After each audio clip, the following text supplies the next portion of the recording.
Vă vorbeam în episodul precedent despre astfel de mici obiecte pe care le creează copiii suedezi în joacă și cu care unii dintre ei fac bani de buzunar. Ele sunt populare mai ales printre copiii mai mici de grădiniță și de primele clase de școală. Dar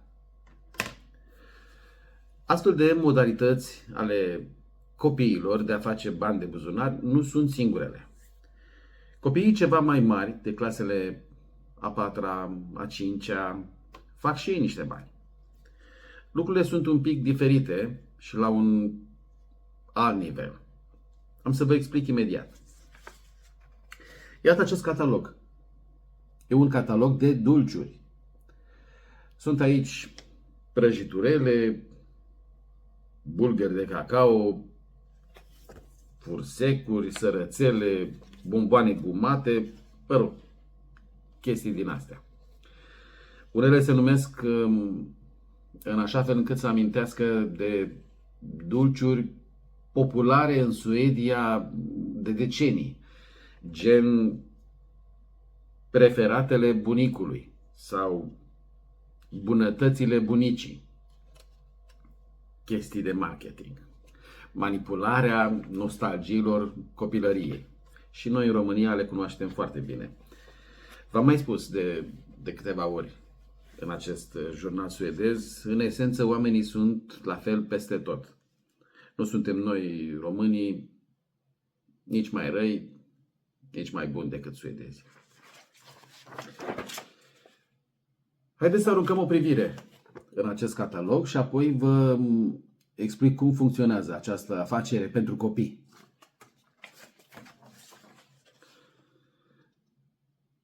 Uitați-vă la acest slogan. Sprijiniți-ne și cumpărați fursecuri, bomboane, mă rog, gustări, ce o mai scrie pe aici, pe prima pagină. Dacă mă întrebați pe mine, ăsta e un slogan prost.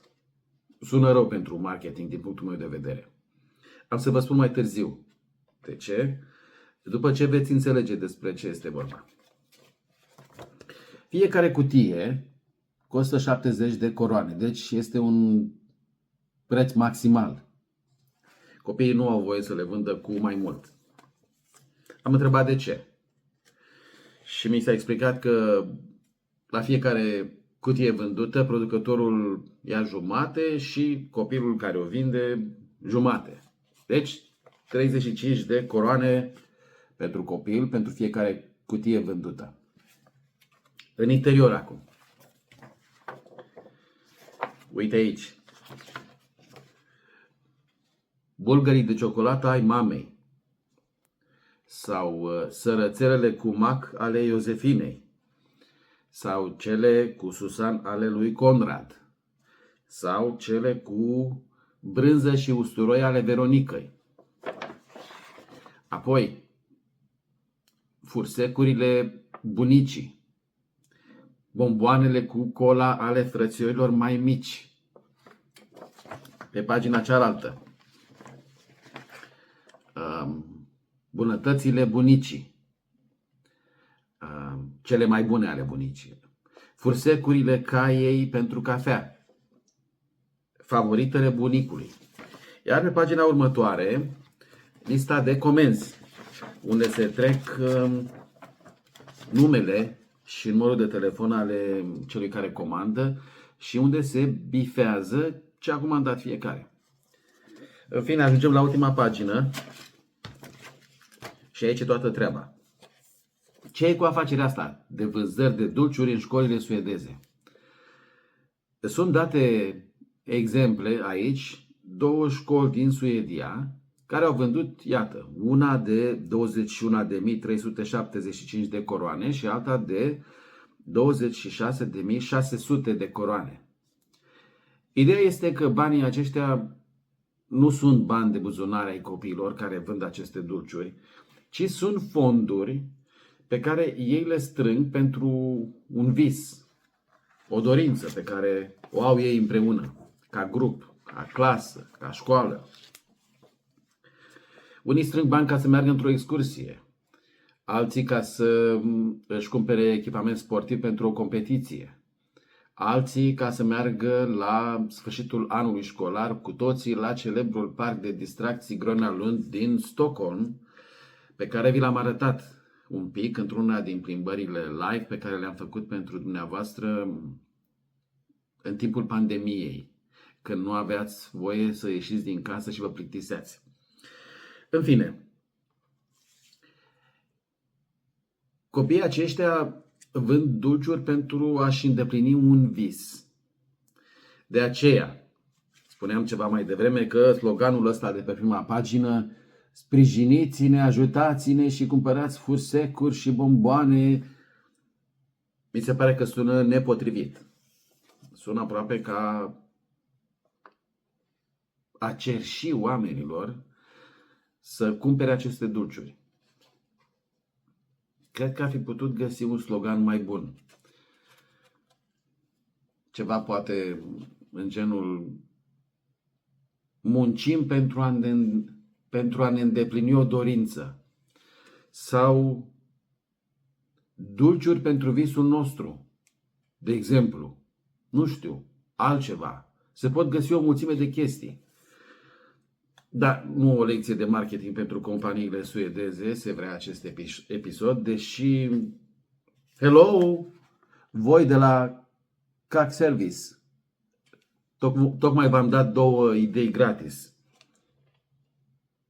Dulciuri pentru visul nostru, cred că e o idee foarte bună. Poate ar trebui să schimbați catalogul ăsta și să puneți alt slogan.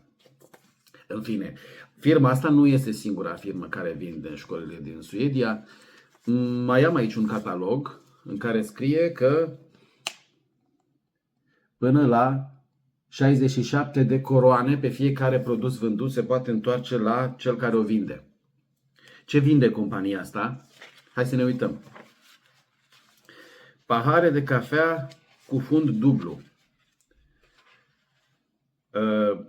Paie pentru băuturi gen cafea, smoothie și alte chestii de genul ăsta.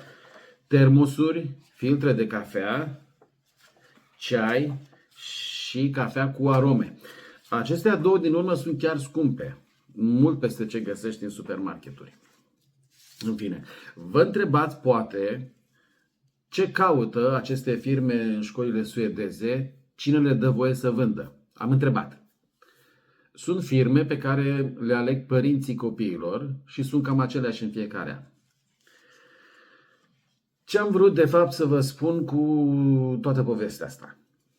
Cel mai important, sigur, visul copiilor, dorința lor, efortul grupului, da, toate sunt foarte importante.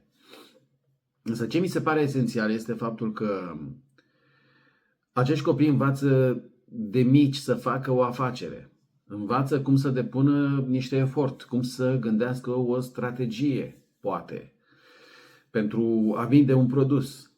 Spiritul acesta antreprenorial, insuflat copiilor încă de mici din școală.